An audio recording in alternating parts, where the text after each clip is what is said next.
جب اسے ذبح کیا جائے گا تو کھانے کا حکم جہاں آئے گا تو وہاں 7 لفظ ہوگا من طیبات ما رزقناکم واشکروا للہ. کھانے کے بعد قدردانی بھی کرو، قدردانی کہ جس ذات نے دیے ہیں اس کے رحمت کا کوئی تقاضا بھی ہے کہ اس کی عبادت کی جائے.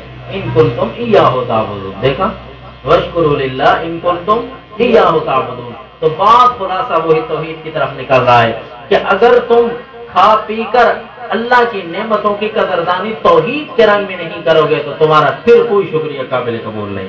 ہاں تو جو چیزیں حرام ہیں ان کے قریب نہ لگنا. وہ یہ انما حرم علیکم المیتہ، سوائے اس کے نہیں کہ اللہ نے تو تمہارے اوپر حرام کیا ہے مردار، مردار تمہارے اوپر حرام کیا ہے، والدم دم مسفوح رگوں والا خون حرام کیا ہے، ولحم الخنزیر اور خنزیر کا گوشت ما جمیع اجزاء کے، وما اہل بہ لغیر اللہ، اور جس چیز کے ساتھ جس چیز کے ساتھ نام لیا جائے لغیر اللہ لتقربہ، غیر اللہ کے تقرب کے لیے، غیر اللہ کے تقرب کے لیے جو چیز بھی نامزد ہو جائے وہ حرام بن گئی. اب سوال سمجھنا، سوال یہ ہے کہ یہاں مفسرین نے لکھا ہے کہ ما اہل عند الذبح، کہ عند الذبح جس جانور پر غیر اللہ کا نام لیا جائے وہ تو ہے نا حرام، اور جن دوسری چیزوں پر مثلا چاول آ گئی، مٹھائی آ گئی، ان چیزوں پر اگر غیر اللہ کا نام پڑا گیا ہے تو اس میں کوئی حرج نہیں ہے. ان چیزوں پر اگر غیر اللہ کا نام پڑا جائے، کیونکہ عند الذبح مراد ہے نا. دوسری چیزوں پر مثلا مٹھائی یہ فلاں کی نظر نہیں آتا ہے، یہ چاول فلاں کی نظر نہیں آتا ہے، یہ حرام نہیں ہے، یہ ما اہل میں داخل نہیں ہے. تو یاد رکھنا قرآن میں عند الذبح کا لفظ ہے ما اہل ہے، جس چیز پر نام لیا جائے، آوازہ لگایا جائے، جو چیز بھی نامزد ہو گئی ہے غیر کے وہ حرام ہے. قرآن تو یہی کہتا ہے ما اہل، یہی کہہ رہا ہے کہ نہیں. ہلال کو ہلال اسی لیے کہتے ہیں نا، تو اس کو دیکھ کر آدمی آواز لگاتا ہے وہ چاند، تو دیکھو اس کو آدمی ہلال کہتا ہے کہ اس پر دیکھ کر آواز نکالی جاتی ہے.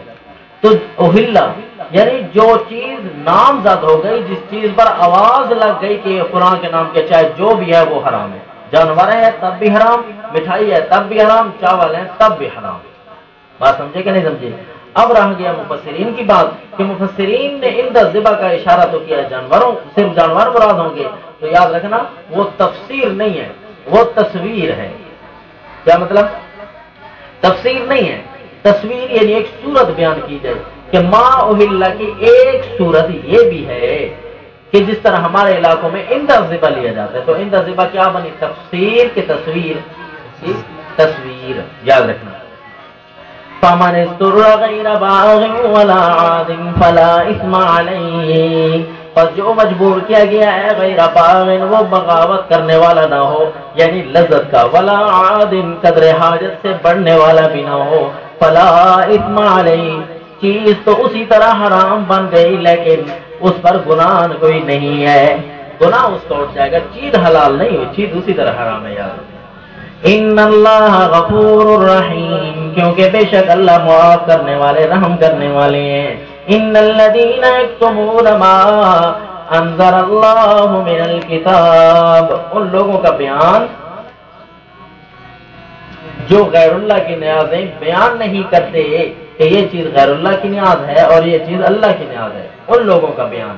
علماء کا، علماء جو مسئلہ چھپاتے ہیں ما انزل اللہ من الکتاب، کتاب کے معاملے میں. اس کا مطلب یہ ہوا علاقوں میں جب جھگڑا پڑ جائے تو عموماً جھگڑا پڑے گا کھانے پینے کی چیزوں کے بارے میں کہ فلاں چیز حلال ہے یا فلاں چیز حرام ہے.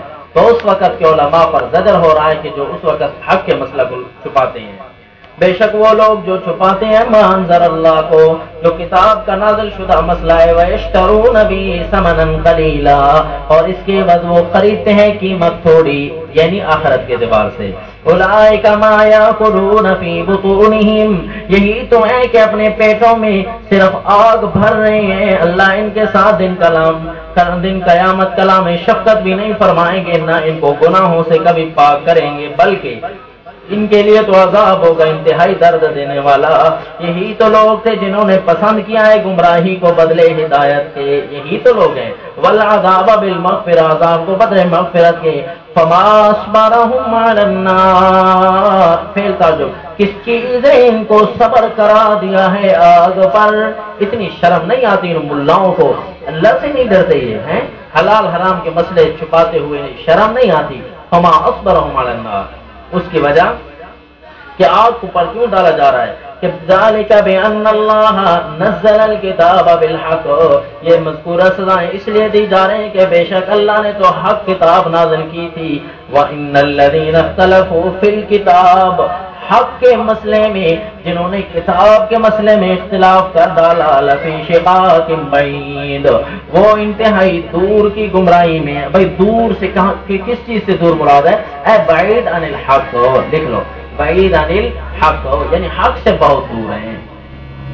اب اس لیے قرآن کی اس تعریف کے مطابق فرقہ ہر وہ چیز بن جائے گی، فرقہ ہر وہ چیز بن جائے گی کہ جو کتاب کے مسئلہ میں براہ راست قرآن کے مسئلہ میں جب اختلاف شروع ہوگا تو یاد رکھنا وہ کیا بن گیا؟ فرقہ۔ کیا بن گیا؟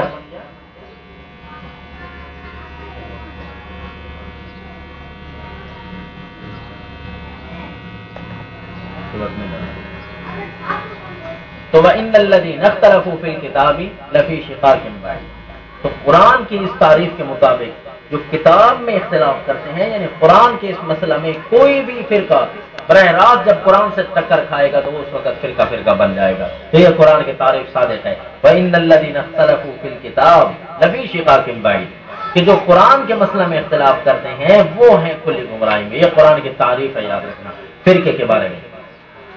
آؤ جی، پہلا حصہ ختم ہو گیا، ذرا ہوشیار بیٹھیں، آپ سے کوئی بات پوچھ لوں جی، اس سورت کے کتنے حصے ہوں گے؟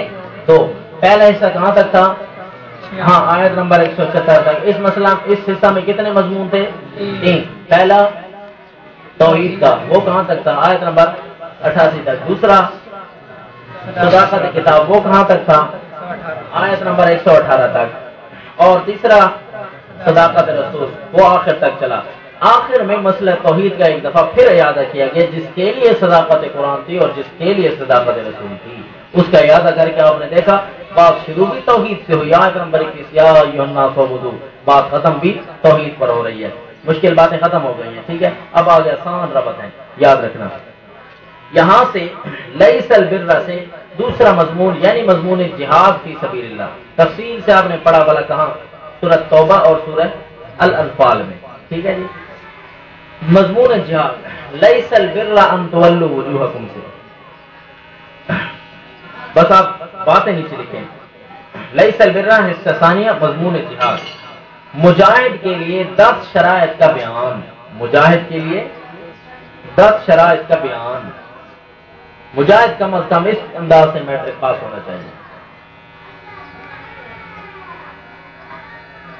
مجاہد کے لیے 10 شرائط۔ پہلی شرط، لیس البر، صرف نیکی یہ نہیں، ان تولوا وجوہکم، کہ پھیرو تم اپنے چہروں کو مشرق اور مغرب کی طرف، صرف نیکی یہ نہیں ہے، یعنی نیکی تو ہے، نیکی یہی نیکی نہیں۔ دیکھو لیس البر الخبر مقدم ہے، تقدیم مع حق و تاخیر یفید الحاصل۔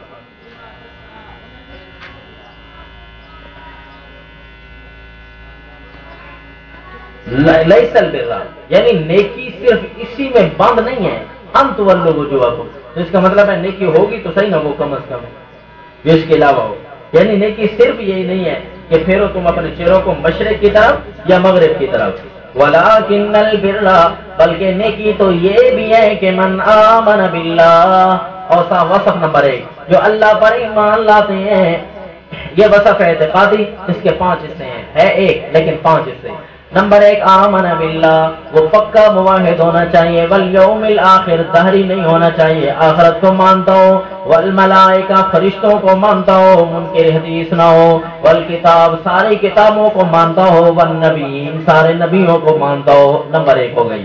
وآتى المال على حبه، مجاہد وہ ہونا چاہیے جس کو خرچ کرنے کی عادت ہو دین پر، وہ دیتا ہو مال اپنے علی حبه، باوجود مال کی محبت کے، ہاں جی باوجود مال کی محبت کے، لیس البر لن تنالوا البر حتى تنفقوا مما تحبون، یعنی باوجود مال کی محبت کے مال کو خرچ کرنے والا ہو. اس کے حصے ہیں جی کون کون سے؟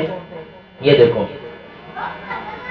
ذوی قربا قریبی رشتہ داروں پر، والیتامى یتیموں پر، والمسکین اور مساکین پر، وابن السبیل سورۃ توبہ میں یتیم اور مسکین کا فرق گزر چکا ہے، وابن السبیل اور مسافروں کو دینے والا ہو، والسائلین وفی الرقاب مانگنے والا ہو ان کو دینے والا ہو، یعنی سائلین جو صحیح حاجت کے مطابق ہیں، لا يسألون الناس الحافا، وفی الرقاب گردن چھڑانے کے معاملے میں یہ دو ہو گئے، یعنی خرچ کرنے والا ہو اور ایمان کامل ہو. اب نمبر 3 وَأَقَامَ الصَّلَاةَ نمبر 4 وَآتَ الزَّكَاةَ نمبر 5 وَالْمُوفُونَ بِعَهْدِهِمْ إِذَا عَاهَدُوا.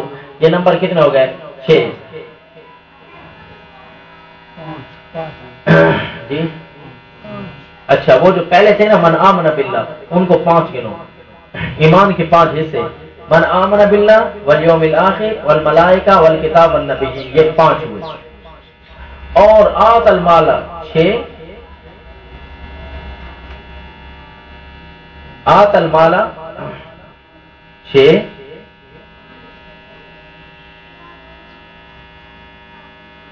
پھر رقاب 7، وَأَقَامَ الصَّلَاةَ 8، وَآتَ الزَّكَاةَ 9، وَالْمُوفُونَ بِعَهْدِهِمْ یہ آگے 10. اسی طرح پھر رقاب نہیں، اور پھر رقاب اقام الصلاۃ سے 6، آت الزکات 7، والموفون 8 9، کہ نہیں صحیح کہہ رہے؟ والصابرین 10. ٹھیک ہے، یہ آگے 10. مجاہد کے لیے 10 چیزوں کا ہونا ضروری ہے. کتنی چیزوں کا؟ اور یاد رکھو اگر کوئی مجاہد ان 10 امور سے ہٹ جائے، اگر جماعت مجاہدین میں ایسا کوئی آدمی موجود ہو تو یاد رکھنا پھر ساری جماعت کو خراب کرے گا. سورہ آل عمران میں آ رہا ہے، ابھی نہیں دکھاتا. سورہ آل عمران میں یہاں تو ایک ایک مجاہد کی شرائط ہیں، اور سورہ آل عمران میں جماعت مجاہدین کی شرائط ہوں گے. تو فرمایا اولئک الذین صدقوا واولئک هم المتقون، یہی لوگ ہیں نماز پڑھنے والے، زکوٰۃ ادا کرنے والے، اپنے وعدوں کی پاسداری کرنے والے. ہاں جی مجاہدین سن رہے ہو کہ نہیں سن رہے؟ ہاں وعدوں کی پاسداری کی جائے گی. ہاں اولئک الذین صدقوا واولئک هم المتقون، یہی تو ہیں اپنے قول میں بھی سچے، فعل میں بھی سچے. واولئک هم المتقون کامل متقین ہیں. اب ان کے اسلام نافذ ہو چکا ان کے 6 فٹ کے وجود پر، اب پورے ملک میں اسلام نافذ کر سکتے ہیں. ہاں مولوی مجاہد اس کے اپنے 6 فٹ کے وجود پر یہ اسلام نافذ نہیں ہے تو پورے ملک میں کیسے اسلام نافذ کرے گا؟ تو اس لیے یاد رکھنا سب سے پہلے اپنے وجود پر یہ 10 شرائط آ گئی تو آؤ بھائی آپ اسلام فٹ کر دو، پورے معاشرے پر نظریہ اسلام، احکام اسلام لاگو کر دو. کتنے احکام لاگو کرنے ہیں؟ 5 دفعات لاگو کر دو. کتنے جناب؟ 5. یاد رکھ رہے ہو کتنے لاگو کرنے ہیں؟ جب مجاہد تیار ہو گیا، نمبر 1 قانون یا ایھا الذین آمنوا کتب علیکم القصاص، گنتے ہو. قانون نمبر 1 سب سے پہلے ملک میں قانون قصاص جاری کرا دیں تب مجاہد بن جائے گا. اب اس کے ملک میں امن ہی امن آئے گا. ہاں جی قانون نمبر 2 آیت نمبر 180 دیکھیں، کتب علیکم اذا حضر احدکم الموت، قانون وصیت جاری کر دے. مال کے جھگڑے نہ ہونے چاہیے مجاہد کے ملک میں، یاد رکھنا. اور آیت نمبر 183 یا ایھا الذین آمنوا کتب علیکم الصیام، مجاہد یہ قانون روزہ پورے ملک میں. دفعہ نمبر 3 امن پھیلانے کے لیے مجاہد کو کتنے دفعات لاگو کرنے ہوں گے ملک میں؟ 5. اپنے وجود پر اسلام نافذ کرنے کے بعد باہر نکلے گا تو کتنے دفعات نافذ کرے گا؟ 5. پہلا قانون قصاص، دوسرا قانون وصیت، اور تیسرا اور بھائی یاد رکھو ایک باپ ہے، اس کے 2 بیٹے ہیں، ایک فوت ہو گیا، اب اس کے بچے موجود ہیں، یعنی وہ دادا بن گیا ان کا. دادا کا ایک بیٹا بھی موجود ہے اپنا، اور اس کے چند پوتے بھی موجود ہیں. اب جب وہ فوت ہوگا دادا تو اس کا مال کن کو ملے گا؟ شریعت ان کے پوتوں کو نہیں دیتی بلکہ اس کے بیٹے کو دیتی ہے مال. یاد رکھنا مال کس کو ملے گا؟ اس کے بیٹے کو مل جائے گا، وہی اسبا ہے نا، تو اس کے بیٹے کو مل جائے گا کیونکہ جز المیت.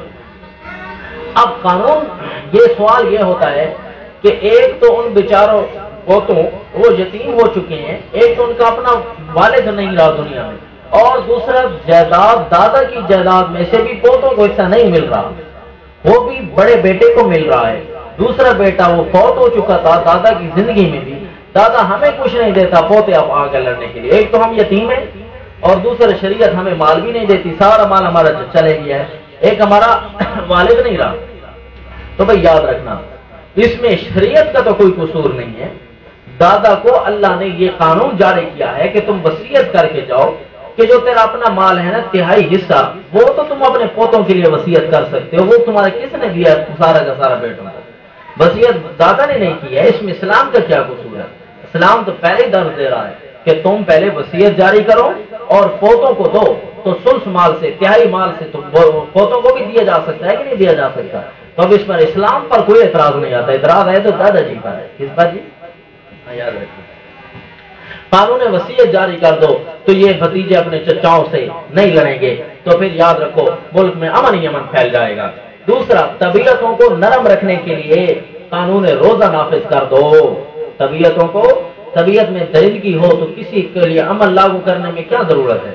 ہاں جی، دماغ میں بندر فٹ ہو جائے تو بندر جب تک شیطانی نہیں کرے گا آرام آئے گا اس سے، تو اس کے لیے ضروری ہوتا ہے کہ وہ شیطانی کرے، تو اسی لیے طبیعتیں نرم ہوں گی تو پھر وہ شیطانی نہیں کرے گا بلکہ عمل لاگو کرے گا۔ طبیعتیں نرم ہو سکتی ہیں تھوڑا کھانے سے، یاد رکھیں طبیعتیں کس سے نرم ہوگی؟ تھوڑا کھانے سے۔ کیا کل یا کل وقال جلست جلست الکاری، ہے جی، یہ نہیں بننا، اکال نہیں۔ یا ایھا الذین آمنوا کتب علیکم الصیام، روزہ تمہارے اوپر فرض ہے۔ قانون نمبر 3، ہاں بھائی ایک تو روزہ فرض ہوا، اور یہ تو اول تو ہوا ملک میں عمل لاگو کرنے کے لیے دفع، ملک میں عمل لاگو کرنے کے لیے دفع ہوا، لیکن جہاد کی ٹریننگ بھی آ گئی ہے، جہاد کی ٹریننگ بھی آ گئی ہے، او مال و دولت کتنا پڑا ہو، 6 دن اس کو ٹائم نہیں ملے گا روٹی کھانے کا، تو یہ بھی بھاگتا رہے اور میدان عمل میں اترتا رہے، حتیٰ کہ جب نمازیں بھی معاف ہو جائیں، روٹی تو خود معاف ہونی چاہیے، روٹی بھی آدمی نہ کھائے۔ جہاد ایسا عمل ہے کہ آپ صلی اللہ علیہ وسلم کے غزوہ خندق کے موقع پر 4 نمازیں لگاتار قضا ہو، کتنی؟ 4۔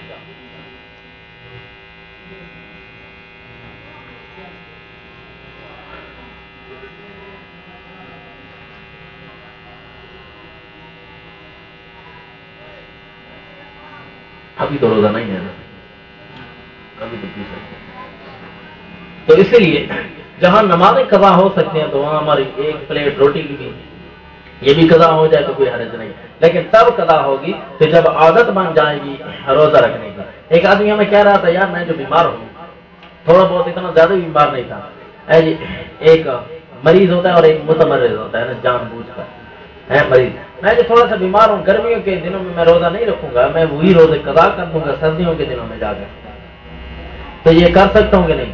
ہم نے کہا بھائی آپ اتنے عقل مند ہو یا اللہ تعالیٰ جی، جس اللہ نے روزے بنائے ہیں گرمی میں آ کر کچھ دیکھ کر تو بنایا ہے نا، تو اللہ نے ہماری طبیعت کے فائدہ کے لیے بنایا، نہ یہ کہ نقصان کے لیے۔ ہاں اللہ یہ کہ آپ مریض زیادہ ہو جائے تو وہ تو سردیوں میں بھی چھوڑنا فرض ہے، وہ تو صرف گرمیوں میں نہیں سردیوں میں بھی آدمی چھوڑ سکتا ہے۔ اللہ نے جو روزے گرمیوں کے بنایا اگر طبیعتیں دیکھ کر، کسی کی نوجوانیاں گرمیوں کے روزوں میں آئیں گی تو کسی کی نوجوانیاں ٹھنڈے دنوں میں آئیں گی، جس کی نوجوانیاں گرمی کے دنوں میں آ رہی ہیں تو اس کا مطلب ہے ان کی گرمی کو ختم کرنے کے لیے آ رہی ہیں، ورنہ انہیں کون سنبھالے گا۔ یا ایھا الذین آمنوا کتب علیکم الصیام، تمہارے اوپر روزہ فرض ہے۔ ہاں جی، روزے کب؟ ایام معدودات، وہ روزے ہیں چند گنے چنے دنوں میں، ہاں جو مریض ہے یا سفر پر ہے وہ رکھ لے دوسرے وقت میں، دوسرے دنوں میں بھی روزہ رکھ سکتا ہے۔ بھائی دیکھو سفر میں مشقت ہو یا نہ ہو، علت مشقت نہیں ہے، علت سفر ہے۔ اب مثلا ایک آدمی ہے کہ وہ پیدل سفر کرتا ہے 48 میل، تو اس کے لیے کیا ہے کہ وہ بھی روزہ چھوڑ دے، اور ایک جہاز پر جا رہا ہے اسے 10 منٹ ہی نہیں لگیں گے، اس کے لیے بھی عام رعایت ہے۔ کیوں؟ یہ وجہ سفر ہے، وجہ علت یہ مشقت نہیں ہے، مشقت ہو چاہے نہ ہو۔ ایک آدمی سے جہاز پر ہی اتنی مشقت ہوگی، مثلا اتنا بیمار ہے کہ جہاز پر سفر کرتا ہے تب بھی اسے تکلیف ہوتی ہے، اور ایک آدمی پیدل جا رہا ہے اسے ذرا بھی تکلیف نہیں ہوتی ہے جی، تو وہ چاہتا ہے کہ میں پیدل چلوں، تو اس کا مطلب یہ نہ ہوا کہ وجہ مشقت ہے، مشقت ہو یا نہ ہو وجہ سفر ہے، تو اس لیے یہ نہیں کہا جا سکتا اپنی طرف سے کہ جناب مشقتیں آج کل رہی نہیں ہے اس لیے نماز بھی پوری پڑی جائے اور روزے بھی نہ چھوڑے جائیں. تو یاد رکھنا اللہ نے سفر کو علت بنایا. وَعَلَى الَّذِينَ يُطِيقُونَهُ، جو اس روزے کی طاقت رکھتے ہیں، فِدْيَةُ طَعَامُ مِسْكِين، وہ فدیہ دے دیں ایک مسکین کے کھانے کے برابر. فدیہ میں نہیں برابر، ایک مسکین کے کھانے کے برابر. کیا مطلب؟ جو روزہ کی طاقت رکھتے ہیں وہ کیا کریں؟ ایک مسکین کے برابر دے دیں. کیوں جی عرفان؟ ایک مسکین کے برابر دے دیں اور پھر کیا کریں؟ روزہ چھوڑ دیں. خیر ہے. تو اب سوال یہ ہے کہ پھر تو امیروں کی تو ایش ہی ایش ہے کہ جو ایک مسکین کے برابر پیسے دے سکتے ہیں وہ روزہ چھوڑ دیں. تو پھر مفسرین نے فرمایا آگے جو آ رہا ہے نا آیت، فمن شہد منکم الشہر فلیصم، کہ جو بھی اس روزہ میں حاضر ہو وہ بھی روزے کے مہینہ جو پالے وہ پھر روزہ رکھے، چاہے امیر ہے چاہے غریب ہے. پچھلی آیت منسوخ ہو گئی، اگلی آیت ناسخ ہو گئی. یہ مفسرین فرماتے ہیں. تو یاد رکھو میں نے آپ کو نسخ منسوخ کی دو تعریفیں دکھائی تھی. ایک تعریف کے مطابق یہ ناسخ ہو جائے گی، لیکن حضرت شیخ حسین علی رحمۃ اللہ تعالی علیہ وہ فرماتے ہیں کہ اس معنی کے لحاظ سے کہ مکمل طور پر جب تک پچھلا حکم منسوخ نہ ہو اگلا حکم ناسخ نہیں ہوتا، اس لحاظ سے تو یہ آیت منسوخ نہیں ہے. کیوں جی؟ کسی وقت ہمیں لسی بنانے کی اجازت کس طرح ہوگی؟ تو بھائی روزوں کے مسئلے چل رہے ہیں.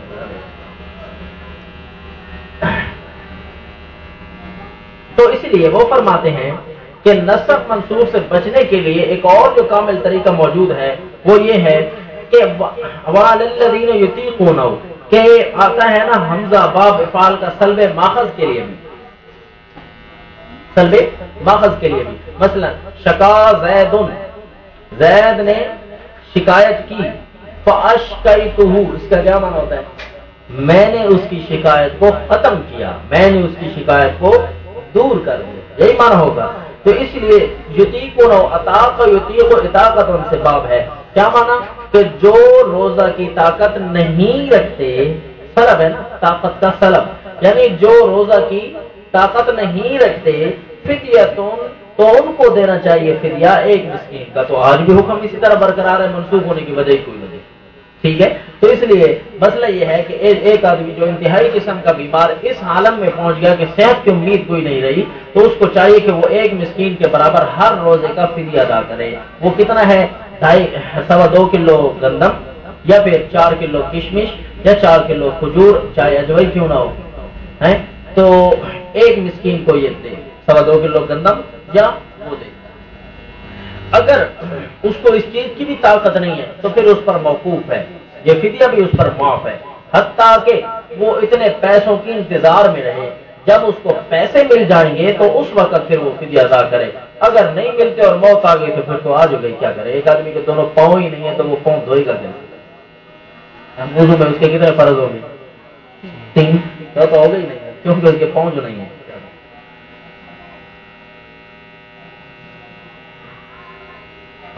اگر بندوں کے وجود بڑے نہیں ہوں گے تو مشرکین ڈریں گے بھی نہیں. سنگل پسلی مجاہدین، مجاہدین کے لیے سنگل پسلی ہونا شرط ہے، یاد رکھیں. اس لیے ہم کبھی موٹے سے نہیں ڈرتے، ہم پتلے سے ڈرتے ہیں. البتہ موٹے کے اوپر گرنے سے زیادہ ڈرتے ہیں. اس کو سیڈ پر گرایا جائے نہ یہ کے اوپر. تو اس میں غلطی تو آپ کی ہوگی. اپنے اوپر آدمی گرنے سے ڈرے، اس کے ساتھ لڑنے سے نہ ڈرے. ٹھیک ہے. ورنہ تو پھر بھائی اس قانون سے ہر مجاہد کے لیے موٹا ہونا فرض ہو جاتا ہے. جی جو موٹا نہ ہوتا تو پھر اس پر جہاد کا فریضہ ثابت تھا. حالانکہ ایسی کوئی بات نہیں ہے.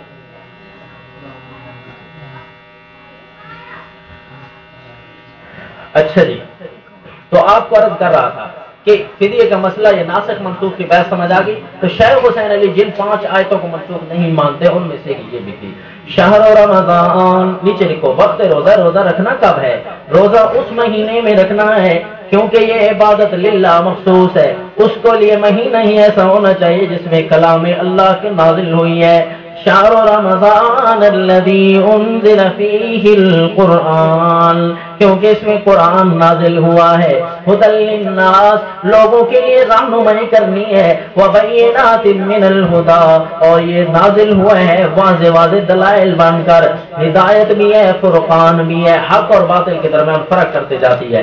فمن شہد منکم الشہر فلیصم، یاد رکھو اللہ نے قرآن کو فرقان بنا کر نازل کیا، ہر بندے کو بھی اسی طرح حق اور باطل کے درمیان فارق بن کر رہنا چاہیے۔ ایک آدمی کہنے لگا میرا مقصد یہ ہے کہ میں ان کے سامنے بھی رہوں کہ میں آپ ہمارے ہیں، اور آپ کے سامنے بھی رہنا چاہتا ہوں کہ میں آپ کا ہوں، ہے جی؟ تو فرقان تو نہ ہوا، یہ تو شیطان ہوا۔ کیا ہوا؟ شیطان ہوا۔ فرقان یہ ہے تک کر رہے ہر ایک کو پتہ چلے کہ یہ سچے عقیدے کا حامل ہے۔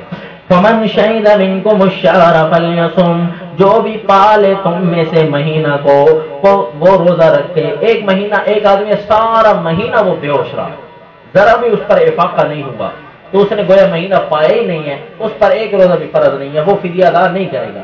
اور ایک آدمی ہے کہ اس نے روزوں کے مہینے میں ایک دفعہ سے افاقہ ہو گیا، تو فمن شہید منکم الشہر میں داخل ہو گیا، تو اس نے مہینہ پا لیا ہے۔ جس نے بھی مہینہ پا لیا اس پر روزے فرض ہو جائے۔ اس لیے ایک آدمی روزوں کے شروع میں ہی بے ہوش ہو گیا ہے اور روزوں کے درمیان میں وہ فوت ہو گیا ہے، درمیان میں اسے افاقہ نہیں ہوا، تو یاد رکھو ان روزوں کی قضا اس کے ذمہ نہیں ہے، ان روزوں کا فدیہ اس کے ذمہ نہیں ہے۔ اور یاد رکھو وَإِذَا سَأَلَكَ عِبَادِي عَنِّي فَإِنِّي، مشکل ربط آپ کو لکھا رہا ہوں، وَإِذَا سَأَلَكَ عِبَادِي عَنِّي فَإِنِّي، اس کا ربط کیا کہ چلو روزہ رکھنا ہے، اور روزہ اتنی بڑی عبادت ہے کہ اللہ کے لیے مخصوص ہے، تو پھر اللہ ہمیں ملے گے کہاں؟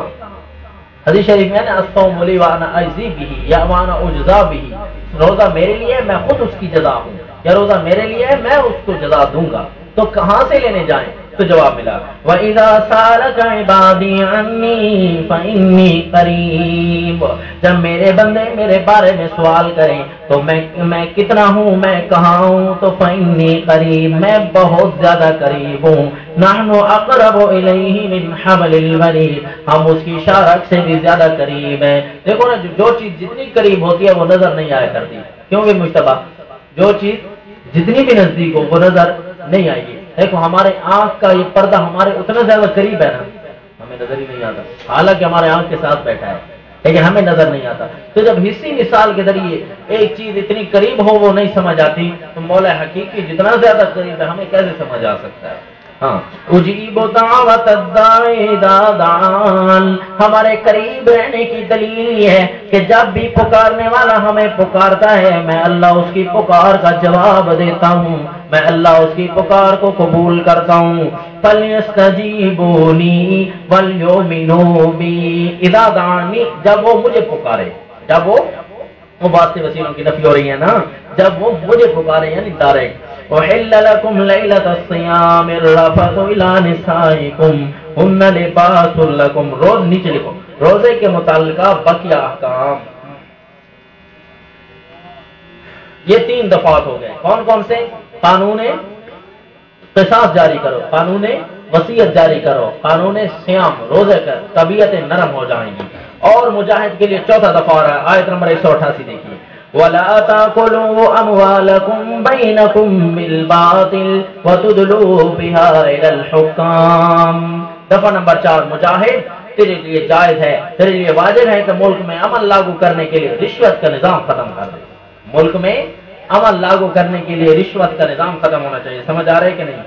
اور بھائی پہلے 2 بیان کیا ہے نا، قانون قصاص اور قانون وصیت نمبر 2 اور قانون روزہ نمبر 3، اور یہ آ گیا لا تاکلوا اموالکم بینکم بالباطل نمبر 4، رشوت کا نظام ختم کر دو۔ اگلی آیت یسألونک عن الاہلہ، دفعہ نمبر 5،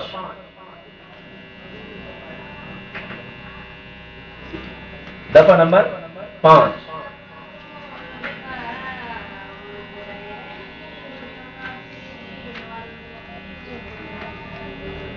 ملک چلانے کے لیے قمری نظام کو اپنانے کا فطری نظام بنایا گیا، ملک چلانے کے لیے قمری نظام کو اپناؤ۔ دیکھو نا جی، تاریخوں میں جھگڑے ہو جاتے ہیں کہ نہیں، تو اس لیے خصوصی طور پر اللہ نے کہا کہ اوقات کی پابندی کا خیال تم نے رکھنا ہے، اور وہ بھی قمری نصاب کے ذریعے۔ بھائی ایک ہے شمسی، اس کے لیے ہم بڑا پیمانہ لیتے ہیں، یعنی سالوں سال کی تقسیم ہم شمسی نظام سے کر سکتے ہیں، لیکن دنوں ایام کی تخصیص ہم چاند کے ذریعے کر سکتے ہیں، سورج کے ذریعے تو ہم نہیں کر سکتے۔ سورج کی حرکت بہت کم ہے اور چاند کی حرکت بہت تیز ہے، اسی لیے چاند ایک مہینے میں پورا ہو جاتا ہے اور سورج ایک سال میں اپنا چکر پورا کرتا ہے۔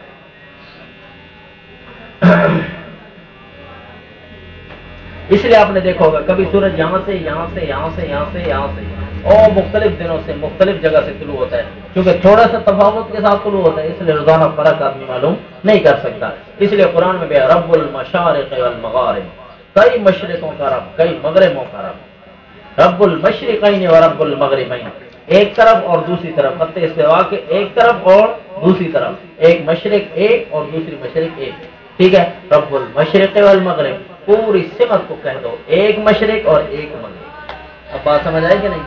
روزانہ کے لحاظ سے مشارق والمغارب، دو موسموں کے لحاظ سے مشرقین والمغربین، اور ایک ہی لحاظ سے ایک سمت کے لحاظ سے مشرق اور مغرب کہہ دیتے ہیں۔ تو اس لیے 5 دفعہ سمجھ آگے کہ نہیں آگے؟ ابھی 10 شرائط ہیں مجاہدین کے لیے، 10 شرائط پر عمل کرنے والا مجاہد اب تیرے وجود پر اسلام نافذ ہو چکا ہے، ملک میں امن لاگو کرنے کے لیے 5 دفعات لاگو کر دیں، ملک میں امن قائم کرنے کے لیے 5 دفعات۔ اب جب 5 دفعات گھر میں لاگو ہو گئے، بندہ خود ٹھیک ہو، گھر کا ماحول ٹھیک ہو، جب یہ ماحول ٹھیک ہو گیا یعنی اپنے ملک کا ماحول ٹھیک ہو، اب جا کر جہاد کرو۔ اعلان جہاد آ گیا آیت نمبر 190 میں، قاتلوا فی سبیل اللہ الذین یقاتلونکم۔ آؤ جی اعلان قتال، ربط سمجھ آئے کہ نہیں آئے؟ دیکھو قرآن کس طرح مضبوط ہے، سمجھ آ رہے ہیں مضبوط کہ نہیں؟ ہاں، تو 10 شرائط کے بعد 5 قوانین، فوراً اس کے بعد اعلان قتال، اور اعلان قتال جہاد کی 2 علتیں، نمبر 1 الذین یقاتلونکم، کیونکہ وہ بھی ہمارے ساتھ لڑتے ہیں، ولا تعتدوا، اور علت نمبر 2 والفتنۃ اشد من القتل، آگے لکھی ہوئی ہے والفتنۃ، درمیان سے چھوڑتے جا رہا ہوں، والفتنۃ اشد من القتل، علت نمبر 1 اس لیے کہ وہ ہمارے ساتھ لڑتے ہیں، اس لیے کہ وہ مشرک ہیں، شرک کا فتنہ لڑائی کے فتنے سے زیادہ ہے۔ جس ملک میں لڑائی ہو رہی ہے وہ گناہ تھوڑا ہے، اور جس ملک میں شرک زیادہ ہے وہاں گناہ زیادہ ہے، اس لیے پھر جہاد کو اٹھا لو جو بالکل ہی گناہ نہیں ہے، جہاد کو اٹھا لو، نقصان ہو جائے گا لیکن تھوڑا ہوگا، مشرک کے ساتھ بہت بڑا نقصان ہے۔ اور بھائی دیکھ لو نا، ایک فرض کرو مسلمانوں کی طرف سے کوئی ختم ہو گیا تو شہادت کا رتبہ ملے گا، نقصان یہی ہوا ہے کہ وہ دنیا سے چلا گیا، تو جانا تو تھا، یہ بھی کوئی نقصان ہے۔ اگر وہ فرض کیجئے جہاد کو نہ کیا گیا یا اسی طرح شرک کی حالت میں رہا، ابدالآباد کے لیے جہنم میں جلنا پڑے گا، تو کیا خیال ہے؟ سودا سستا نہیں ہے جہاد والا؟ تو یہ لحاظ سستا۔ 2 علتیں ہیں جہاد کی، اس لیے کہ وہ ہم سے لڑتے ہیں، اور دوسری علت کہ وہ مشرک ہیں، شرک کرتے ہیں، اور شرک کا فتنہ بہت بڑا ہے۔ اور جی آگے آیت نمبر 193، وَقَاتِلُوهُمْ حَتَّى لَا تَكُونَ فِتْنَةٌ وَيَكُونَ الدِّينُ لِلَّهِ، اوقات جہاد کب تک ان کے ساتھ لڑتے رہنا ہے؟ حتیٰ کہ فتنہ ختم ہو جائے، یعنی شرک کا فتنہ ختم ہو جائے تو جہاد بھی ختم ہو جائے گا، اس لیے اعلان کرتے رہو اور جہاد کرتے رہو۔ ہاں جی، جہاد کو جاری رکھنے کے لیے حکم اول، آیت نمبر 195 میں آ جائے، جہاد کو جاری رکھنے کے لیے حکم اول، انفقوا کے نیچے وَأَتِمُّوا الْحَجَّ وَالْعُمْرَةَ، اس کے نیچے لکھو حکم نمبر 2، یہ 2 حکم آئیں گے، 2 علتیں اور 2 حکم۔ وَأَنفِقُوا فِي سَبِيلِ اللَّهِ وَلَا تُلْقُوا بِأَيْدِيكُمْ إِلَى التَّهْلُكَةِ، اللہ کے راستے میں خرچ کرتے رہو۔ 5 قانون بیان کرنے کے بعد 2 علتیں اور پھر 2 حکم، کہ جہاد کرنے کے لیے خرچ کرنے والا ہونا چاہیے، اپنا مال خرچ کرنا پڑے گا۔ وَأَتِمُّوا الْحَجَّ وَالْعُمْرَةَ لِلَّهِ، جہاد جاری کرنے کے لیے دوسرا حکم کے ٹریننگ بھی کیا کرو۔ ہاں جی، اگر یا کوئی وکال آدمی بن جائے اور درمیان سے آدمی باٹر اٹھائے گا یا اپنا پیٹ اٹھائے گا، تو پھر 2 چیزیں تو نہیں نہ اٹھائی جا سکتی، تو اس لیے ایک وزن کو ہلکا کرنے کے لیے پھر آدمی یہ کام کرے، اتم الحج والعمرۃ للہ، 7 چکر لگائے گا نا طواف کرنے کے، مزہ آ جائے گا کہ نہیں آ جائے گا؟ طبیعت نرم ہو جائے گی۔ پھر بھی اگر فائدہ نہیں تو پھر جاؤ صفا مروہ کی ساج کرو، ایسا بھی نہیں چلنا میلین اخضرین میں تھوڑا سا دوڑو بھی صحیح، ٹھیک ہے کہ نہیں؟ اس لیے طواف کے اندر رمل بھی کیا جاتا ہے. رمل اسی کو کہتے ہیں کہ تھوڑا مجاہدوں کی طرح آدمی آگے. یہ امام الانبیاء صلی اللہ علیہ وسلم کو حکم ہوا تھا کہ تمہارے اوپر بہتان لگا رہی ہیں, آپ تھوڑے سے بیمار ہو گئے تھے. جب دیگر صحابہ کرام فاجتووا المدینہ, مدینہ کی آب و ہوا کچھ ناموافق نکلی تو آپ صلی اللہ علیہ وسلم کی دعا سے ابتدام تو تکلیف تھی, پھر رفع ہو گئی. آپ نے دعا فرمائی کہ اے اللہ حبب الینا المدینہ, اے اللہ مدینہ ہمارے لیے محبوب بنا جیسا کہ مکہ ہمارے لیے محبوب تھا. تو آپ صلی اللہ علیہ وسلم کی دعا سے مدینہ کی آب و ہوا موافق آ گئی صحابہ کرام کو. لیکن ابتدام جو ناموافق تھی نا, پانی تبدیل ہوا تو ان کی کچھ کمزوریاں آ گئیں. تو انہوں نے کہا لو جی, جب طواف کرنے گئے تھے نا, وہ طواف کرنے جب گئے تو انہوں نے کہا کہ دیکھیں گے نا ان کو مدینہ میں خوراکیں کیسے مل رہی ہیں. تو آپ صلی اللہ علیہ وسلم نے کہا کہ یہ بڑے بڑے قریش بیٹھے ہوں گے, لہٰذا جب تم طواف کرنا تو پھر تھوڑا سا اکڑنا. تو رمل کی ابتدا بھی اس لیے ہے کہ مشرکوں کو جلانے کے لیے. تو یاد رکھنا تکبر حرام ہے, اپنوں کے سامنے, مسلمانوں کے سامنے اور کافروں کے سامنے تکبر کرنا, یعنی وہ تکبر نہیں ہوگا, وہ اظہار رعب ہوگا. اس لیے بڑے بال رکھنا یہ مجاہد کے لیے سنت قرار دیا گیا. اور ناخن بڑے رکھنا حرام ہے, لیکن مجاہد اگر اس کو اعلی قتل سمجھتا ہے تو پھر اس کے لیے جائز ہو جائیں گے. تو پھر اپنوں کو احتیاط سے ہاتھ ملانا یاد ہے. وَأَتِمُّ الْحَجَّ وَالْعُمْرَةَ لِلَّهِ. پتہ چل گیا حج کا حکم کیوں آیا. بہت بڑا سوال تھا. سورۃ البقرہ میں مضمون جہاد اور آ گیا جناب حج کا حکم. تو حج کا حکم یہ کیا ہے جناب, ٹریننگ جہاد ہے. اور بھائی ٹریننگ میں کیا چلتا ہے, بھاگنا. ٹریننگ کے پکے اصول کیا ہیں, بھاگنا, دوڑنا اور نشانہ بازی کرنا. یہی ہے کہ نہیں, یہی ہوتا ہے نا. تو اس لیے حج کے تمام افعال کا خلاصہ دیکھا جائے تو بھاگ دوڑ ہے یا رمی ہے, نشانے ہیں, کیا ہے رمی, یہ جمار ہے کہ نہیں, 3 جمروں کو مارا جاتا ہے. تو اس لیے فرمایا کہ حج کرو گے, جو حج کرے گا وہ بڑا مجاہد ہوگا. اب پتہ چلتا ہے کہ استاد فرماتے ہیں حج کرنے کے بعد پتہ چلا کہ حج بھی کسی چیز کو کہتے ہیں. 53 لاکھ آدمی ہے, بیک وقت ایک طرف جاتا ہے اور پھر واپس آتا ہے. تو اس میں دھکے بھی لگتے ہیں, اس میں ادھر ادھر گرنا بھی پڑتا ہے. مجاہد ہوگا تو آدمی کچھ گزارا کرے گا.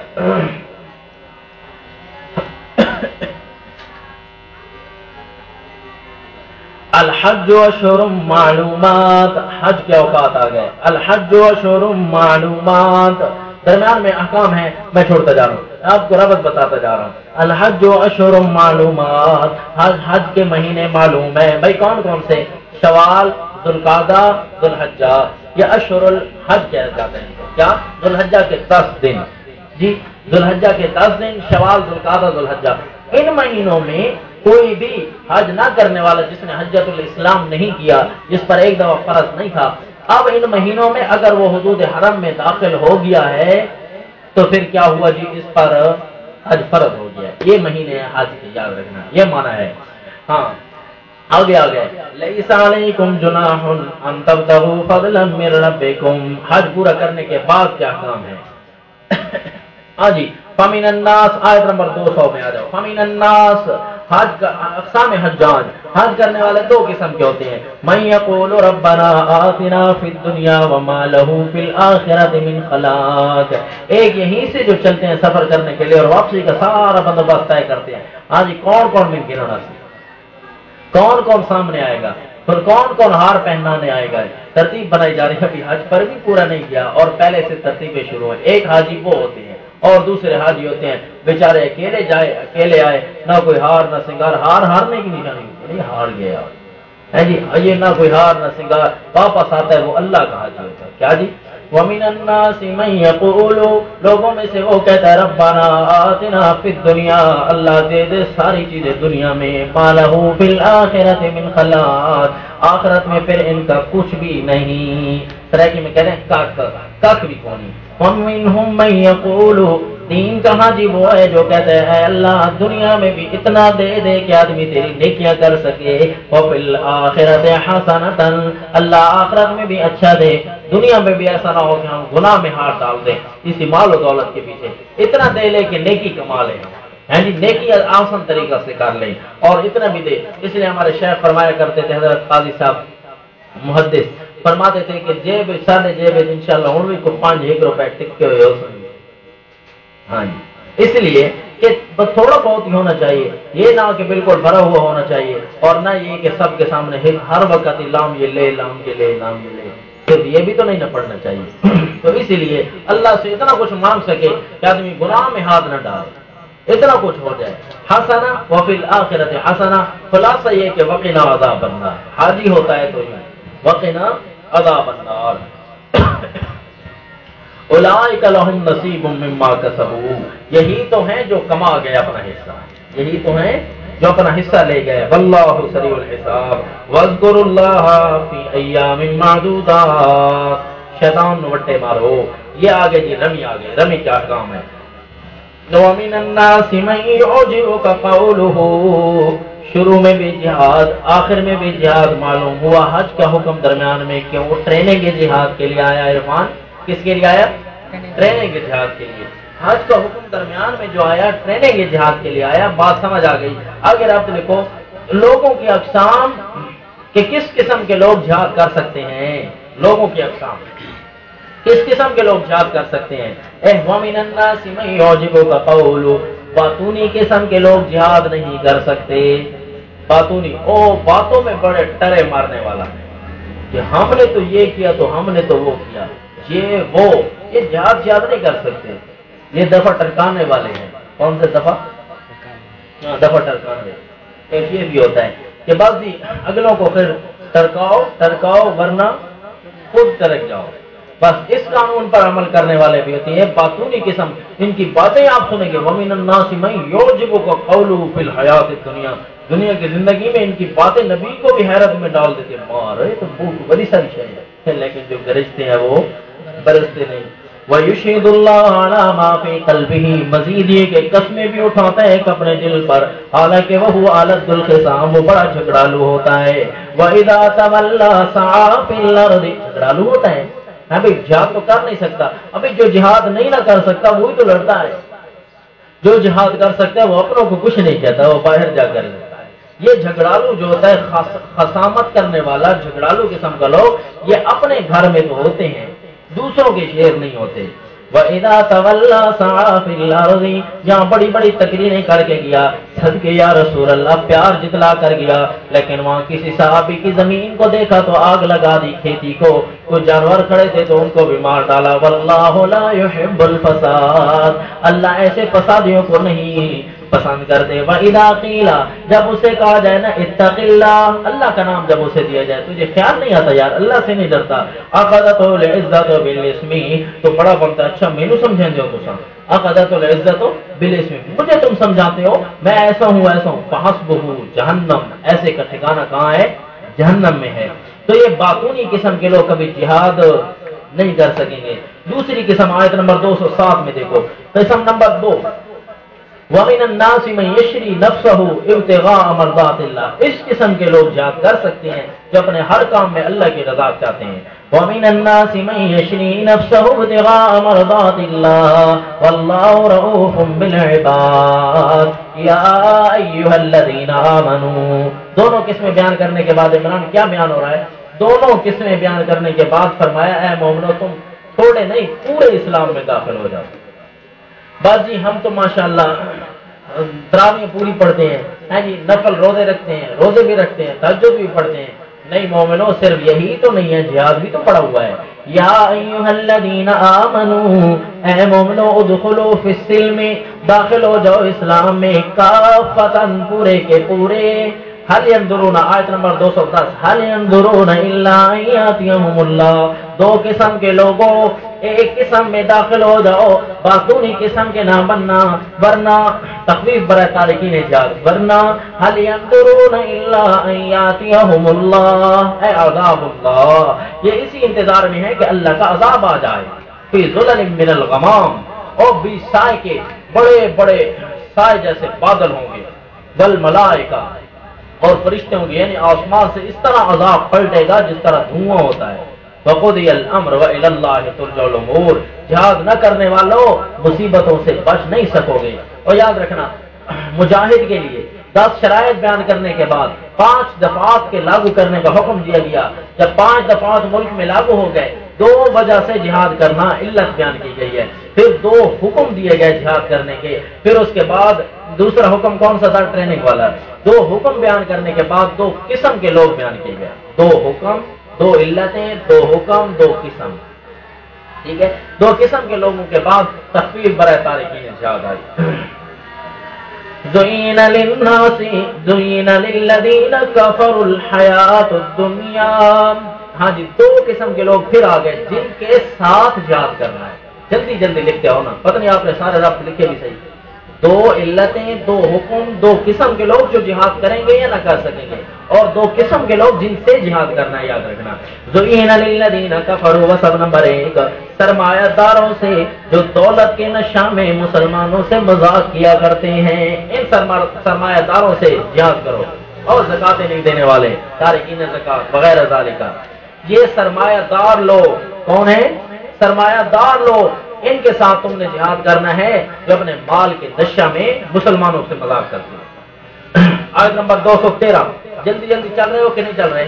جی پتہ نہیں آپ کو، سوئے ہوئے ہیں۔ کان الناس امۃ واحدہ، وصف نمبر 2، فطرتی دین کے ساتھ جو بھی اختلاف کرتا ہے اس کے ساتھ جہاد کرو۔ یہ دو قسم ہو گئے۔ کان الناس امۃ واحدہ، فطری دین کے ساتھ جو بھی اختلاف کرتا ہے اس کے ساتھ جہاد کرو۔ سارے لوگ ایک ہی دین پر تھے، اللہ نے نبیوں کو بھیجا، ان کے ساتھ کتابیں نازل کی ہیں اور اختلافی مسائل بیان کیے ہیں۔ ہاں، پھر بعد والوں نے بغاوت کی وجہ سے اختلاف کر ڈالا، اللہ نے مومنوں کو ہدایت دی، اللہ جسے چاہتا ہے ہدایت کی طرف دیتا ہے۔ ام حسبتم ان تدخلوا الجنہ، دو قسم کے لوگوں کے ساتھ جہاد کرنا ہے، ترغیب الی الجہاد آ گئی۔ دو قسم کے لوگوں سے جہاد کرو، ویسے نہیں نا جنت میں داخل ہو جاؤ گے۔ ہاں، نبی نے تکلیفیں اٹھائیں تو وہ جنت میں گئے۔ حتی یقول الرسول والذین آمنوا معه متی نصر اللہ، تو مطلب یہ ہوا ہر علاقہ میں کافر اتنے انداز تک پہنچا دیں گے کہ مومن کیا اٹھے گا، اللہ تیری مدد کب آئے گی؟ بڑا تنگ کیا انہوں نے، اللہ تیری مدد کب آئے گی؟ ہاں، ویسے نہیں نا جنت میں داخل ہو جاؤ گے، بلکہ جہاد کرنا۔ ترغیب الی الجہاد کے فوراً بعد یسألونک ماذا ينفقون، ترغیب الی الانفاق، خرچ بھی کرتے رہنا۔ کون سی چیز؟ قل العفو قل ما انفقتم من خیر، جو بھی بہتری کے لیے خرچ کرو، والدین کے لیے، رشتہ داروں کے لیے، یتیموں کے لیے، مسکینوں کے لیے، مسافروں کے لیے، جو بھی تم خرچ کرو گے اللہ اس چیز کو بہتر جاننے والے ہیں۔ ترغیب الی الانفاق، اپنے قریبیوں پر خرچ کرو گے تو کوئی خرچ کی عادت ڈال دی جائے گی نا۔ کتب علیکم القتال، پھر ترغیب الی القتال۔ دیکھو، پہلے بھی ترغیب الی الجہاد، دو قسم کے لوگ بیان کرنے کے بعد پھر خرچ کرنا، خرچ تیار ہو گیا پھر جہاد کرو۔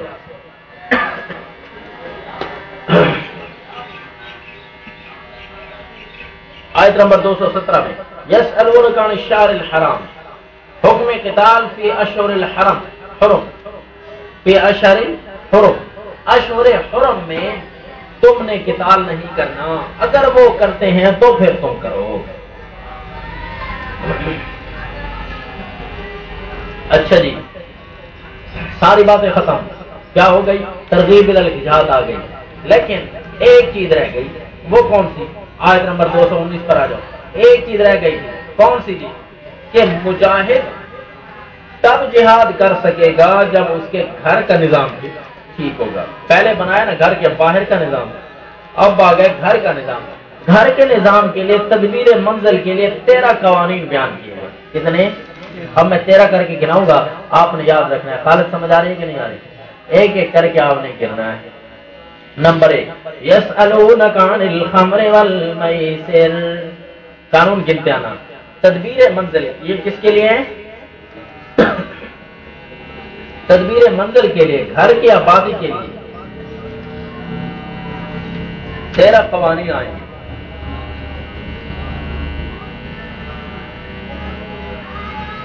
سب سے پہلے یسألونک عن الخمر والمیسر، قانون نمبر 1، گھر کی آبادی کے لیے اگر مجاہد کو گھر کی آبادی مقصود ہے، بھائی جہاد تب ہو سکتا ہے جب گھر بندہ خود ٹھیک ہو، گھر کے باہر کا ماحول ٹھیک ہو اور گھر کے اندر کا ماحول ٹھیک ہو۔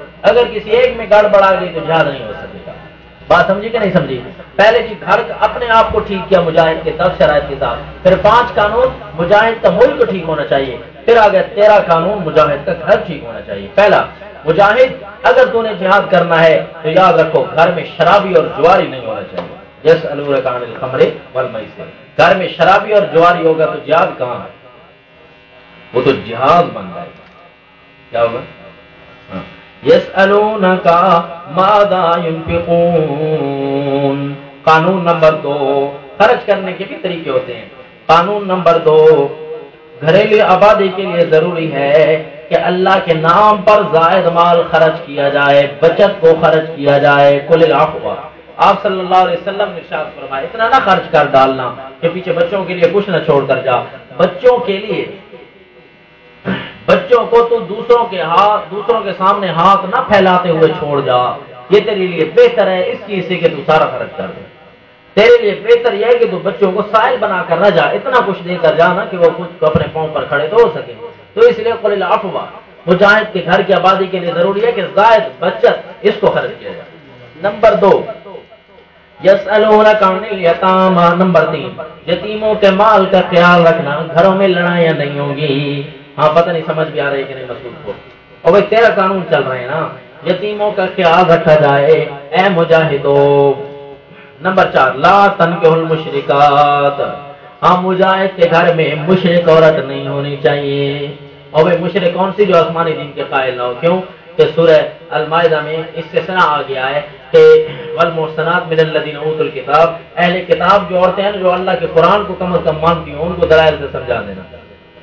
باقی جو اللہ کی قرآن کو بھی نہیں مانتی وہ دلائل آپ کے کہاں سے مانگے گی؟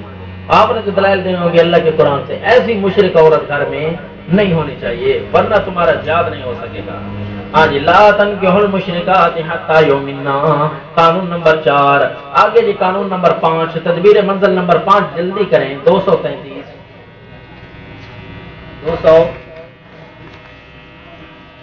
جی ہاں 222 یسألونک عن المحیض، مجاہد کے لیے ضروری ہے کہ عورت کو جس طرح اس کا حق ہے اس کو دیا جائے۔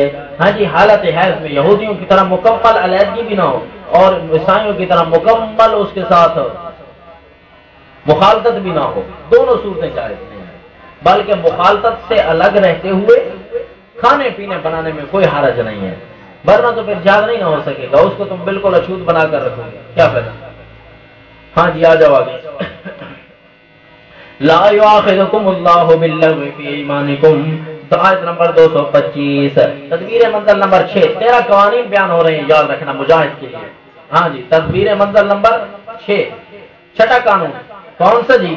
چھٹا قانون یہ ہے کہ اللہ تعالیٰ کی عظمت کا خیال رکھا جائے، بات بات پر قسمیں نہ اٹھائی جائیں، اللہ کے نام کا غلط استعمال نہ کرے مجاہد، ورنہ تو نظام نہیں نہ چل سکتا گھر کا، قسم اٹھا کر کام اور کرا لیا حالانکہ کام ہو اور تو پھر للذین یعلون۔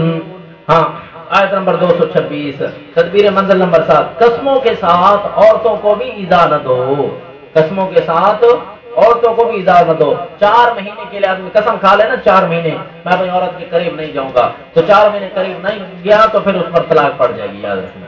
اب اس کو کہتے ہیں ایلا، 4 مہینے سے پہلے قسم توڑنی چاہیے، قریب چلے جانا چاہیے اور اپنی قسم کا کفارہ ادا کرنا چاہیے، 10 مسکینوں کو کھانا یا ان کے کپڑے یا 3 روزے۔ والمطلقات یتربصن بانفسہن، والمطلقات قانون نمبر 8، مطلقہ عورت کی عدت کا بیان تاکہ نسل محفوظ رہے، مطلقہ عورت کی عدت کا بیان تاکہ نسل محفوظ رہے۔ الطلاق مرتان، اقسام طلاق نمبر 10، نمبر 9، طلاق کی اقسام کا بیان کہ مرد کی زیادتی کی صورت میں عورت فدیہ دے کر اپنی جان چھڑا سکتی ہے، طلاق اور خلع کا بیان۔ تو سارے عدت کے مسائل ہیں، آگے دیکھیں آیت نمبر 232 پہ آ جائیں۔ وَإِذَا طَلَّقْتُمُ وَالْوَالِدَاتُ، آیت نمبر 237، وَالْوَالِدَاتُ يُرْضِعْنَ أَوْلَادَهُنَّ، گھر کو آباد رکھنے کے لیے مسئلہ رضا کا مکمل بیان۔ استادوں سے آپ مکمل رضا کا مسئلہ سن چکے ہوں گے، ہاں جی، رضا کے مسئلے کا بیان۔ قانون نمبر 9 تھا، قانون نمبر 9 الطلاق مرتان تھا، قانون نمبر 10 والوالدات یرضعن اولادہن۔ ہاں جی 13 قوانین، کتنے قانون بیان ہو رہے ہیں؟ اور بھائی یاد رکھو کتنے؟ 13۔ کس چیز کے لیے؟ تدبیر منزل کے لیے، گھر کے ماحول ٹھیک کرنے کے لیے۔ 11واں قانون آ گیا، آیت نمبر 234 والذین یتوفون منکم ویذرون ازواجا متوفی عنہا زوجہا کی عدت، متوفی عنہا زوجہا کی عدت 4 مہینے 10 دن۔ اور بھائی یاد رکھو یہ 4 مہینے 10 دن اس کی سوگ کی عدت ہے۔ کس کی؟ سوگ کی، مدخول بیاہ ہو چاہے نہ ہو، ٹھیک ہے؟ ویسے تو اگر کسی عورت کو طلاق مل جائے، اگر غیر مدخول بیاہ ہو تو اس کی عدت ہے ہی کوئی نہیں، یعنی خلوت صحیح ثابت نہ ہو تو اس کی کوئی عدت نہیں ہے۔ خلوت صحیح ثابت ہو جائے تو پھر اس کی عدت ہو جائے گی۔ اور ایک عورت ہے کہ وہ اس کا نکاح ہو گیا ہے اور ابھی رخصت ہی نہیں ہوئی اور اس کا خاوند فوت ہو گیا ہے، تو چاہے وہ مدخول بیاہ ہو چاہے نہ ہو، ہر صورت میں اس پر 4 مہینے 10 دن عدت ضرور ہوگی۔ سمجھ آ گئی؟ کیوں کہ یہ عدت استبراء رحم کے لیے نہیں ہے، یہ عدت تو اس کے سوگ منانے کے لیے ہے۔ تو قانون شرع نے اس کو کتنے دن سوگ منانے کی اجازت دی؟ 4 مہینے 10 دن۔ اس میں وہ مناؤ سنگار نہیں کرے گی اور نہ اس میں کوئی منگنی شنگنیاں کرے گی، بلکہ منگنی کس انداز میں کی جائے؟ یعنی لا جناح علیکم فیما عرضتم من خطبہ، تعریض، منگنی کی تعریض کی جائے کہ بھائی اللہ تعالیٰ آپ کا گھر بسائے، اللہ تعالیٰ آپ سب کا گھر بسائے۔ تعریض ہو سکتی ہے، میرے خیال میں تعریض سے بہتر، اس سے بہتر کوئی اور طریقہ نہیں ہے کہ آپ اس کے سامنے جا کر یہ آیت پڑھ لو، لا جناح علیکم فیما عرضتم، یہ آیت پڑھ لیں۔ ویسے ایک ایسا نہیں ہونا چاہیے کہ استاد فرماتے ہیں، ایک مولوی نے کہا کہ اللہ آپ کا گھر بسائے، ویسے ہم بھی خواہش مند ہیں ایسے، تو ایسی تعریف سے اللہ بچائے گا۔ یاد رکھنا ایسا نہ ہو کہ پھر وہ جوتے سے مرمت کرنی پڑے گی۔ لا جناح علیکم، تو تعریف کا بہتر طریقہ ہے نا یہ کہ نہیں؟ کون سا طریقہ ہے؟ کہ یہ ہے جا کر پڑھ دی جائے گا، اگر وہ کچھ ہوگی تو اسے کہنا اس کا ترجمہ کسی سے پوچھ لیں۔ ہاں جی تدبیر منزل نمبر 11 آ گئی جی، آیت نمبر 236 تدبیر منزل نمبر 12۔ اور مجاہد کے لیے 12واں قانون، لا جناح علیکم ان طلقتم النساء، طلاق غیر مدخول بیاہ کو بھی دے سکتے ہو جی، طلاق غیر مدخول بیاہ کو بھی دے سکتے ہو، تو اس کا طریقہ کار۔ اور قانون نمبر 13 آ گیا جی، اس کے ساتھ ساتھ فرمایا حافظوا علی الصلوات والصلاۃ الوسطی، قانون نمبر 12 کے ساتھ گھر کے تم ہی نمازوں کی تم حفاظت کر دو، گھروں کی اللہ تعالی حفاظت کریں گے۔ اور بھائی یاد رکھو سب سے بڑی بات نصیحت ہے قرآن کی، اصل میں نمازوں کی حفاظت نہیں ہوتی جو گھروں میں گڑبڑ ہو رہی ہوتی ہے۔ بھائی نمازوں کی حفاظت اپنی طرف سے شروع کر دو، تمہارے گھروں کی حفاظت اللہ سے شروع کر دے۔ اللہ والذین یتوفون منکم، قانون نمبر 13 آ گیا۔ مجاہد تب ہو سکتا ہے جب اس 13ویں قانون پر بھی عمل کر لے، کون سا؟ متوفی عنہا زوجہا کی وصیت کا بیان، متوفی عنہا زوجہا کی وصیت کا بیان، کہ اگر کوئی خامد فوت ہوتے وقت پہلے اپنی بیوی کے لیے کوئی وصیت کر جاتا ہے تو ٹھیک ہے۔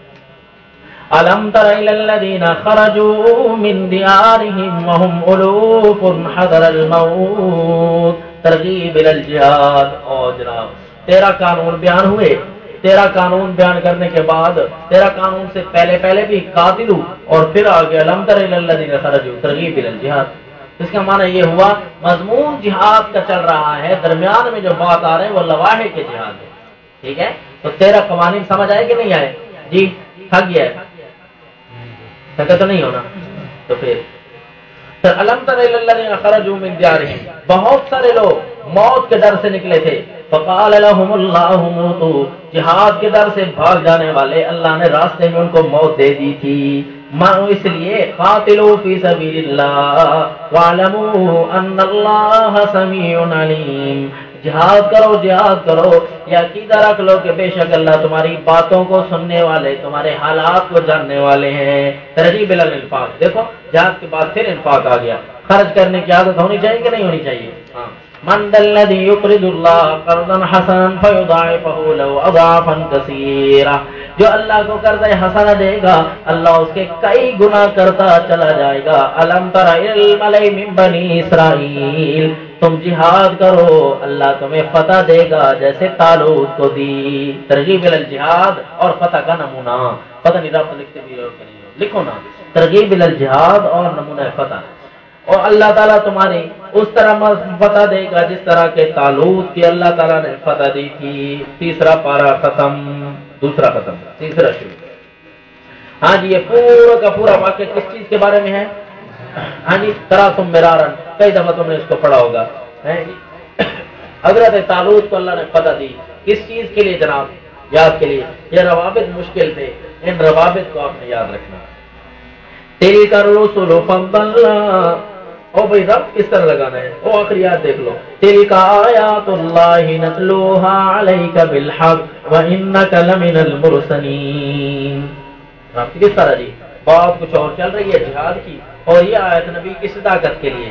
او بھائی نیچے لکھو، ضمناً نمونہ سے صداقت رسول، ضمناً نمونہ سے صداقت رسول صلی اللہ علیہ وسلم. تلک آیات اللہ نتلوہا، یہ جو آپ پچھلی امتوں کا واقعہ بیان کر رہے ہیں نا، سچی ہیں تو بیان کر رہے ہیں. جس طرح ہم نے بعض رسولوں پر فضیلت دی ہے.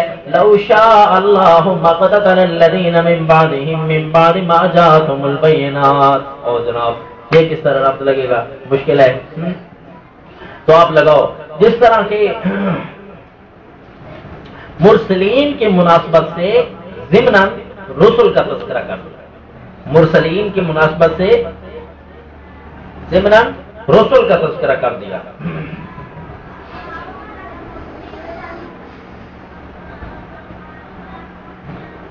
اس واقعے کو آپ بیان کر رہے ہیں. اللہ تمہیں فتح دے گا جس طرح نبی نے یہ سچا واقعہ تمہیں سنایا. نبی کی صداقت بھی ظاہر ہو گئی اور اللہ تمہیں فتح بھی دے دے گا اسی طرح اگر تم بیان کرو گے. لو شاء اللہ مقتتل الذین من بعدہم، یہ تمام انبیاء آئے، ان کے بعد جہاد کا حکم کیوں آیا؟ کہ یہاں گندے لوگ پیدا ہو گئے تھے ان انبیاء کے بعد، ورنہ تو سارے انبیاء ایک تھے، سارے انبیاء اعلیٰ تھے، سارا کوئی امت اعلیٰ تھی. وَلَٰكِنَّ اللَّهَ يَفْعَلُ مَا يُرِيدُ يَا أَيُّهَا الَّذِينَ آمَنُوا. اور پھر انفاق، یا ایھا الذین آمنوا انفقوا، اے ایمان والو خرچ کرو خرچ کرو. والکافرون هم الظالمون، بڑا مشکل لفظ ہے، والکافرون هم الظالمون. یا ایھا الذین آمنوا انفقوا والکافرون هم الظالمون. پھر یہ کیا بنے گا؟ اب پتہ چلے گا آپ کی توجہ کا. یا ایھا الذین آمنوا انفقوا مما رزقناکم من قبل ان یأتی یوم لا بیع فیہ والکافرون هم الظالمون. جی کون بیان کرے گا؟ جی آپ بیان کریں میں.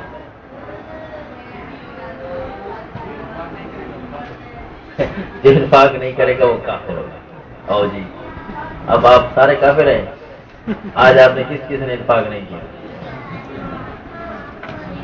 جی کیسے ربط لگے گا؟ جو انفاق نہیں کرے گا وہ کافر ہوگا. شیخ جاجروی کے ساتھ بیٹھے تھے تو انہوں نے ربط کی بحث چھیڑی تو انہوں نے یہی آیت پیش کی تھی، والکافرون هم الظالمون. کہ ہاں جی اس کا ربط کون لگائے گا؟ کہ ان کے ربط مشکل ہے. اگرچہ انہوں نے بتایا نہیں تھا تو آج آپ کو بتایا جائے.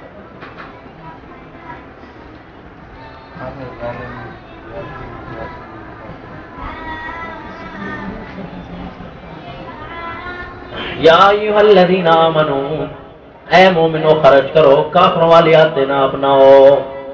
اے مومنو خرچ نہ کرو، کافروں والی عادتیں نہ اپناؤ جو خرچ نہیں کرتے. اے مومنو خرچ کرو، کافروں والی عادتیں نہ اپناؤ کیونکہ کافر بڑے ظالم ہوتے ہیں، لہذا تم بھی ظالم نہ بن جانا. کافروں والی عادتیں نہ اپناؤ، یہ نہیں کہ وہ آدمی کافر ہو جائے گا. ابھی جھوٹ بولنا کافروں کی عادت ہے کہ نہیں ہے؟ اب مسلمان جھوٹ بولے تو کافر ہو جائے گا؟ نہیں، یہ نہیں کہیں گے وہ کافر ہے، بلکہ کیا کہیں گے؟ کافروں والی کام کیا تو نے، کافروں والی حرکت کی تو نے. تو اس لیے اے ایمان والو خرچ کر لو، کافر والی کام نہ کرنا، کافر بڑا ظالم ہوتا ہے. اللہ لا الہ الا ہو، اس مسئلے کا انکار کرنے والا کافر بڑا ظالم ہوتا ہے. اللہ لا الہ الا ہو، اس مسئلے کا انکار کرنے والا کافر کبھی دین پر خرچ نہیں کرے گا بلکہ دین کو رکاوٹ ڈالنے کے لیے خرچ کرے گا. بھائی دیکھ لو، ازما لو، نہیں ازما لو. اللہ لا الہ الا ہو، آپ کو کیا پتا جی؟ تو دوسرا حصہ جب ختم ہو رہا تھا آخر میں مسئلہ توحید بیان ہوا تھا کہ نہیں ہے جی. اور وَإِلَٰهُكُمْ إِلَٰهٌ وَاحِدٌ لَا إِلَٰهَ إِلَّا هُوَ الرَّحْمَٰنُ پہلے دوسرا حصے کا پہلا مضمون ختم ہونے لگا ہے تو پھر آخر میں توحید آ گئی. تو گویا توحید 4 دفعہ بیان ہوگی. کتنی دفعہ؟ یا ایھا الناس اعبدوا پہلی دفعہ توحید, پھر دوسری دفعہ بیان ہوگا الہکم الہ واحد لا الہ الا هو الرحمن الرحیم, اور تیسری دفعہ توحید بیان ہو رہی ہے یا ایھا اللہ لا الہ الا هو الحی القیوم, چوتھی دفعہ بیان ہوگی للہ ما فی السماوات و ما فی الارض. اور 4 دفعہ توحید. یہاں آ گئی نفی شفاعت کاریہ. پہلے نفی تھی شرک اعتقادی کی, یا ایھا الناس اعبدوا کس کی نفی تھی؟ شرک اعتقادی کی. تو کوئی آپ سے سوال کرے تو آپ یہی پوچھنا کہ سورۃ البقرہ کے اندر 4 دفعہ 4 انداز میں اللہ نے الگ الگ انداز میں مسئلہ توحید بیان کیا ہے کہ نہیں؟ آپ نے پڑھا تو صحیح لیکن سو کر. پہلی دفعہ نفی شرک اعتقادی کے طور پر یا ایھا الناس اعبدوا, دوسری دفعہ وَإِلَٰهُكُمْ إِلَٰهٌ وَاحِدٌ لَا إِلَٰهَ إِلَّا هُوَ الرَّحْمَٰنُ, اور کافروں کو بن مانگے دینے والا, بغیر سفارشوں کے دینے والا. وہ کیا تھا جی؟ نفی شرک فعلی کے لیے آیا تھا. اور تیسرے آگے اللہ لا الہ الا هو الحی القیوم. ہاں جی, آگے کیا؟ من ذا الذی یشفع عنده نفی شفاعت کاری کا بیان.